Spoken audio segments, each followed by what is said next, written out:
Hello mga katiknik, nandito na naman po si Nick muling nagbabalik para magbigay naman sa inyo ng panibagong teknik. Sa ngayon po, ang ipapakita ko naman sa inyo ay kung paano hanapin ang sentro ng pipe. Naisipan ko pong gawin ang video na ito kung may nag-comment po sa akin nung magawa ako ng pagnanatsing nitong pipe na to. At ang tanong ay kung paano raw kung mahabang tubo at tigkabilang side ang nanatsingan. Paano raw magiging sentro o hindi magiging pilipit ang pagkakanatsing. Kaya ito po, papakita ko na sa inyo kung paano ang dapat gawin para hindi maging pilipit ang natsing o paano hanapin ang sentro ng tubo. Ito po ang pipe na sasampulan natin. Bale, nanatsingan ko po ito ng tigkabilang side na natsing na hindi siya magpipilipit at makukuha po natin yung papakita ko sa inyo kung paano makuha yung sentro dito ay yun din ang magiging sentro sa kabila. So hindi po magiging pilipit yung natsing.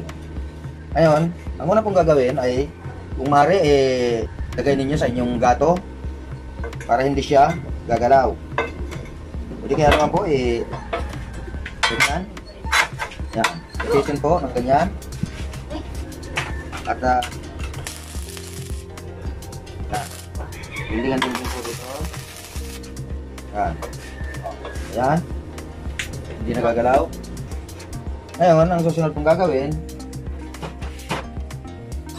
mayroon pa ako nitong inandang kahoy. Gamit po tayo nito. Saka ito. Ganito po ang gagawin natin.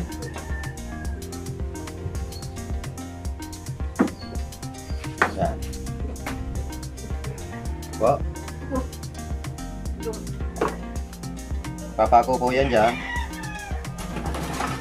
Papako po natin dito.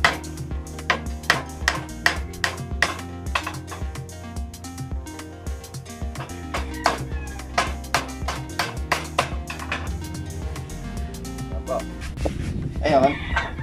Ang sunod na gagawin natin, puputasan natin yan. Ayun, sunod po, puputasan po natin to. Bali, dalawa pong talim ang gagamitin natin. Maliit at malaki. Dahil nga po, paglalagyan nyo ng ating lapis, isa dulo, maliit at dito malaki. Para po saktong-sakto yung lapis at hindi gumalaw. Oras po kasing gumalaw ay magbabago po yung sukat. Ayan. Tasa na. Ngayon papalitan natin ng mas malaki. Kasi ito hindi kakasya. O, hindi pa lalampas yun doon. Puputasan natin ng mas malaki.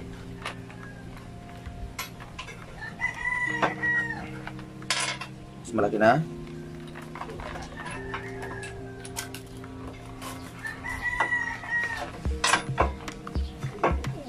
Puputasin po natin hanggang sa kalahati lang nitong kahoy na to. Ayan.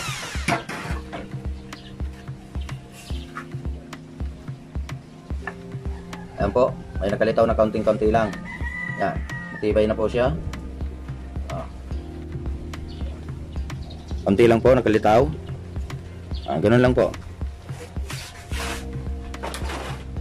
Ayan, ang susunod pong gagawin, dito hindi na po ito gumagalaw. Ilalagay na po natin yan dyan. Gagamit po tayo nito level bar. Lalagay po natin dito. Yan. Titingnan po natin maigi yung level bar. Yung tama ng level. Ito po. Dapat sakto yung level niya. Bago iguhit natin yon. Sakto na. Yan po. Mayroon na siyang guhit. Ayan. May guhit na. Ganon din po ang gagawin natin dito sa kabila. Kahit gaano po kahaba ng inyong pipe, kahit isang buong pipe pa yan, ganito lang po ang gagawin ninyo. Basta susundan nyo lang po yung level. Importante po naka-level kayo para kung ano yung level na ginamit ninyo sa kabilang lolo, ganun sa kabilang lolo, ay Sakto po talaga yan. Hindi po magpipilitit ang inyong nutsing. Yan po. Yan. May guhit na yan. Parehas po yan. Ngayon po ang gagawin na natin ay nanatsingan ko ito, ikabilang dulo. Mayroon na po akong pattern ng pagnanatsing ng pipe para sa size po ng pipe na to. Kung wala pa po kayo, kung hindi pa po ninyo alam kung paano ginawa ang pattern na ito, ay panoorin po ninyo sa aking video. Magagawa ko ng pattern ito. Kaya ilalagay ko na lang po sa end screen para mapanood po ninyo. Makita ninyo kung paano ko ginawa ang pattern na ito ng pagnanatsing ng pipe. Ayan, ang susunod na gagawin na po natin. Ito pong guhit na ito, yan po ang sentro dyan. Sentro din to. Yung mga sentrohan po yan. Itatapat po natin doon sa pinakasentro din ng guhit na yon. Yan. Tatapat po yan doon sa pinaka-sentro din dito. Sentro sa taas, sentro rin sa baba. Ayan.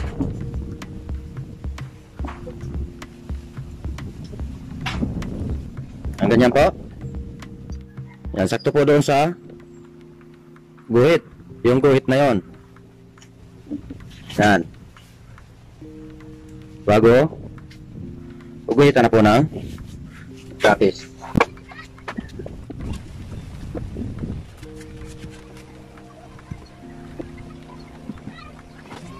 Ano po? May guhit na siya.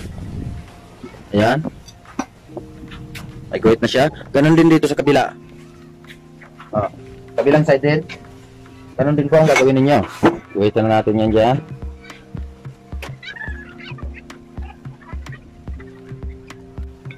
Ayan. May guhit. Nabali ito, no? Ito na yung kakatingin natin.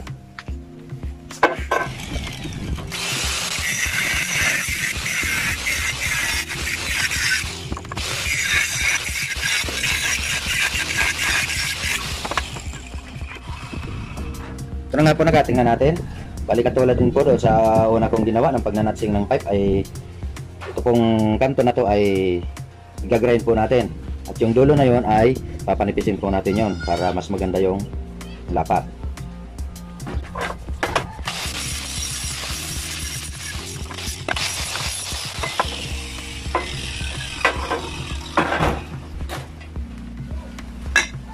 So yan. Yung topic po natin talaga ngayon ay kung paano hindi magpipilipit. Ay sigurado pong hindi po pilipit yan dahil ginamitan po natin ang label bar sa kabila na yon at may label bar din dito sa kabila ay kaya kumbaga naka-label po talaga siya. Ayun po, kung hindi available sa inyo yung kahoy na ganitong ginamit ko dahil nga po nasa shop kayo at puro bakal ang gamit ninyo dyan, wala kayong kahoy, ang gawin nyo po ay gumawa na lang po kayo nitong ganitong kagaya nitong ginawa ko. Ito po ay kompas. Yan. Yan. Pero magagamit din po ito kagaya niyang ginawa ko.